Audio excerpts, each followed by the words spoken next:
두통약 먹어도 낫지 않는다고요? 머리가 깨질 것 같다고요? 잠깐, 그 두통약 제대로 먹고 계신가요? 뇌 두통인지 근육 긴장성 두통인지도 모르고 그냥 진통제만 드시면 효과가 없을 수밖에 없습니다. 오늘은 그 두 가지 두통을 쉽게 구분하는 법, 그리고 내가 앓고 있는 두통의 원인을 치료하는 법, 제가 확실히 알려드리도록 하겠습니다. 안녕하세요. 여러분의 뇌 건강 가이드 신경과 전문의 박지현입니다. 많은 분들이 두통의 원인을 궁금해합니다. 사진에 보듯 뇌출혈 같은 위험한 병은 CT, MRI에서 진단이 되어서 눈에 보이기 때문에 이해하기가 쉽습니다. 하지만 오늘 말씀드릴 두통, 1차 두통, 혹은 원발 두통이라고 하는 두통은 이러한 CT, MRI에서 정상으로 보이지 않습니다. 보통 병원 가서 CT, MRI 찍고 정상입니다, 스트레스성이에요 듣고 그럼 대체 내 두통은 뭐야? 라고 답답해 하시는 분들이 많이 있습니다. 오늘 제가 그 답을 명확하게 드리도록 하겠습니다. 자, 먼저 개념부터 정리할게요. 1차 두통이란 뭘까요? 쉽게 말해서 MRI를 찍어도 뇌에 이상이 없는데 아픈 두통을 이야기합니다. 전체 두통의 90%가 여기에 해당이 됩니다. 2차 두통이라고 하면 두통 자체가 병이 아니라 치료의 대상이 되지 않습니다. 원인이 되는 뇌출혈, 뇌종양 같은 것을 치료해야 되는 거죠. 반면에 1차 두통 혹은 원발 두통으로 부르는 것은 두통 자체가 병이니까 두통을 치료해야 합니다. 이 1차 두통을 크게 두 가지로 나누어 설명을 드릴 텐데요. 사실 교과서적인 분류 및 명칭은 아니고 제가 좀 쉽게 설명드리기 위해서 이렇게 이름 지었고 이렇게 설명드리고 있습니다. 거의 대부분의 두통을 커버하니까 이렇게만 이해하셔도 충분하지 않을까 하고요. 군발 두통 같은 일부 1차 두통도 있는데 너무 드물기 때문에 오늘은 설명하지 않고 넘어가도록 하겠습니다. 그래서 두통의 원인, 첫 번째는 뇌 두통입니다. 의학 용어로는 편두통이라고 부르는 거예요. 우리가 쉽게 한쪽이 아프다는 의미에서 부르는 편두통하고는 의미가 전혀 다릅니다. 마이그레인이라는 단어를 우리나라 말로 번역하는 과정에서 좀 편두통이라고 헷갈리게 번역을 해버린 거죠. 그래서 저는 쉽게 뇌두통이라고 환자분들한테 설명을 많이 드리고 오늘도 뇌두통이라고 부르도록 할게요. 이거는 뇌 자체가 예민해져서 생기는 두통입니다. 뇌혈관과 신경이 과민 반응을 보이는 거죠. 쉽게 얘기해서 뇌과민 증후군입니다. 두 번째는 근육 긴장성 두통이죠. 머리, 목 근육이 긴장해서 생기는 두통입니다. 스트레스로 인해서 근육이 뭉치면서 혹은 나쁜 자세로 오래 앉아 있다 보니까 생기는 두통입니다. 쉽게 이야기해서 뇌 두통은 머리 속에서 시작하는 두통이고 근육 긴장성 두통은 머리 밖에서 시작하는 두통입니다. 그런데 여기서 중요한 게 있습니다. 많은 분들이 이 두 가지를 동시에 가지고 있다는 것입니다. 예를 들어서 종일 컴퓨터 작업을 하고 오후에 긴장성 두통이 있다가 잠이 부족하거나 스트레스가 심할 때 뇌 두통이 생기는 겁니다. 먼저 뇌 두통, 즉 편두통부터 자세히 알아보겠습니다. 뇌 두통은 뇌가 너무 예민한 상태입니다.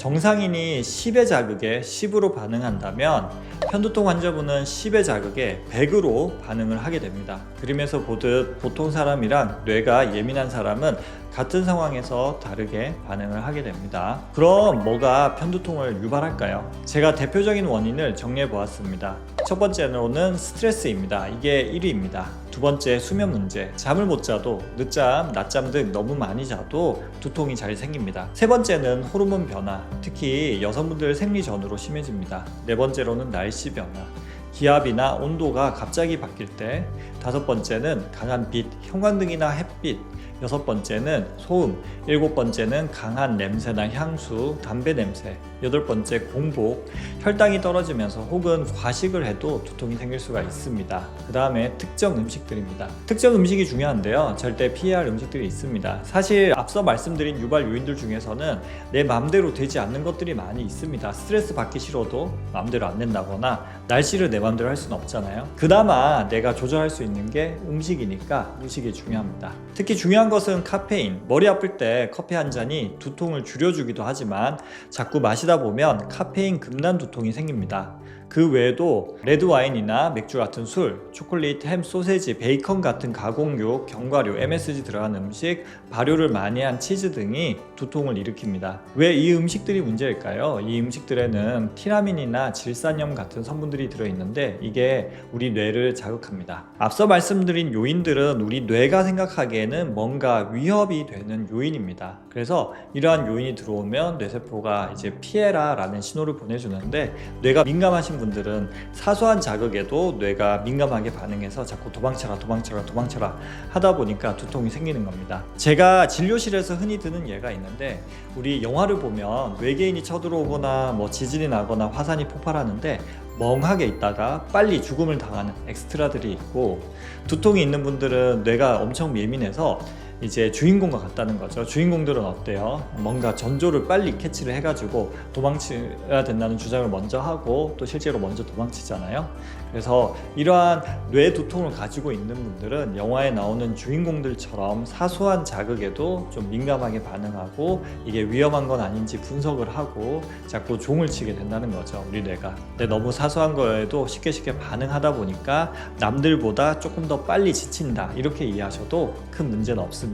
그러면 편두통은 어떤 증상이 나타날까요? 먼저 전조 증상이 있는 경우가 있습니다. 눈앞이 번쩍이거나 지그재그 선이 보이거나 시야가 흐려지는 거죠. 본격적인 두통이 시작되면 주로 한쪽 머리가 아픕니다. 60에서 70%가 그렇고 양쪽이 아픈 경우가 40% 정도입니다. 욱신욱신 맥박이 뛰는 것처럼 아프고 4시간에서 72시간까지 지속이 됩니다. 움직이면 더 아프고 뒤통수도 아플 수 있고 옆도 아플 수 있고 특히 눈이 아픈 경우가 꽤 많이 있습니다. 메스껍고 토하고 싶은 증상이 생기고 빛이 싫어지고 소리도 싫어지고 냄새도 싫어집니다. 그 외에도 브레인 포그라든지 하품이라든지 어지럼이라든지 다양한 증상들이 있을 수 있는데 다음에 한번 자세히 얘기를 해드려보도록 하겠습니다. 치료는 어떻게 할까요?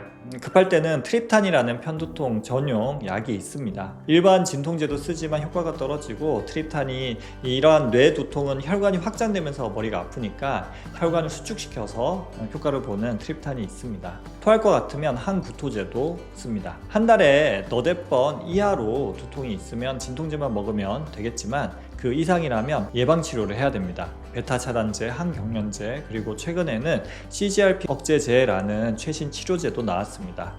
두 번째 두통인 근육 긴장성 두통을 알아보겠습니다. 긴장성 두통은 말 그대로 근육이 긴장해서 생깁니다. 특히 뒷머리 아래에 있는 근육, 관자놀이의 근육, 어깨에서 목으로 이어지는 근육들이 문제입니다.